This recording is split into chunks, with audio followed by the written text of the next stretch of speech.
কবি আর্যতীর্থের কবিতা হাজার হাত। পাঠে আমি ছন্দা চট্টোপাধ্যায়।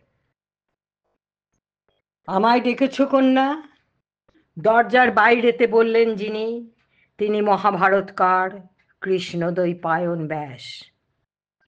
দূত মাধ্যমে তাকে রানী যাজ্ঞসেনী পরম ভক্তি ভরে আহ্বান করেছেন আজ পাণ্ডব অন্তঃপুরে।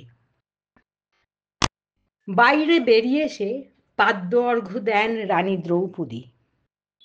আসুন ঋষি শ্রেষ্ঠ, আপনার বিরচিত জয়কাব্যটি এ সময় শোকের ঔষধি। রোজ পাঠ করি আমি, কিন্তু মহাত্মন দ্যুত ক্রীড়া পর্বটি একেবারে নয় যথাযথ কেন সেটা বুঝতে পারিনি। আপনি ত্রিকালদর্শী, সত্য জানে না কেউ আপনার মতো। আপনি জানেন সেই কঠিন সময়ে কি ঠিক হয়েছিল বস্ত্রহরণে। বাসুদেব বহু দূরে, প্রশ্নই নেই তার সভাতে আসার সেই দিন। আপনি জানেন ঋষি হাজার হাতের শাড়ি কিসের কারণে। ব্যাস অবাক হওয়ার ভানে বিপরীতে প্রশ্ন করেন, বলো বৎসে তবে কি ঘটেছে আসলে তখন।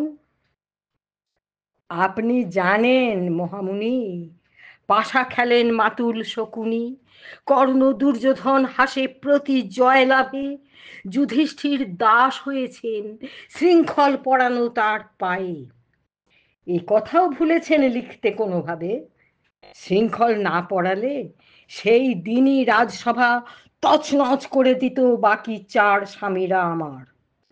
অতটা মূর্খ নয় দুষ্ট চতুষ্টয়, ওদের না বেঁধে নিয়ে সাহস করবে ছুঁতে কেশ কৃষ্ণার। সব প্রশ্ন দৃষ্টিতে ব্যাস করলেন মাথা নিচু, তারপর বললেন, আসলে জানো তো মা, দুদিকেই ছিল পৌত্র আমার। অতটা ধূর্ত ওরা জেনেও স্নেহতে করেছে বুড়ো কিছুটা ক্ষমা। তা বলে বস্ত্রহরণে সত্যের অমন অপলাপ। আজও মনে পড়ে সেই ভয়ানক দিন, রজস্বলা একবস্ত্রা সভায় একলা আমি।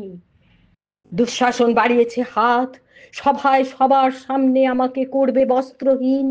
দুর্যোধন শকুনি কর্ণের লালাঝরা দৃষ্টি কামুক। অধোবদনে বসে অসহায় কুরু বৃদ্ধরা। হঠাৎই হুঙ্কার হলো বামাকণ্ঠে, রাজবধূ ভানুমতি সাথে দুঃশলা হাঁক দেন, কই গেলি তোরা। অমনি অন্তঃপুর থেকে যত কৌরবের রমণীরা বেরিয়ে এলো সেই নারীহীন রাজার সভাতে। ওর গায়ে হাত দিয়ে দেখো হে দেওয়ার, গর্জান ভানুমতি, আমরাও খুলে দেব শাড়ির সাথে সাথে। মুহূর্তে হাত গোটালো দুঃশাসন, চোখ ফেরালো কর্ণ, অধোবদন হলো দুর্যোধন শকুনি। রাজা ধৃতরাষ্ট্রেরও ফেরে সম্বিত। হাজার নারীর সেই হাজার শাড়ি আমাকে বাঁচিয়েছিল মুনি। সেই অনন্য প্রতিবাদ বাদ দিয়ে হঠাৎই কেন আপনার কাব্যে কৃষ্ণ বাঁচালো কৃষ্ণাকে। বাসুদেব বন্ধু আমার, বিখ্যাত কীর্তিধর দ্বারকাধিপতি, তাই বুঝি দেবতাবার নিয়ে দেন তাকে। ব্যাস নিশ্চুপ। পুরুষের সমাজে নারী বাঁচালে নারী কাহিনী যে কেউ শুনবে না। তারা চায় প্রতিটি নারীর যেন রক্ষক থাকে। সেটা বলা যায় নাকি এই কন্যাকে? নমস্কার।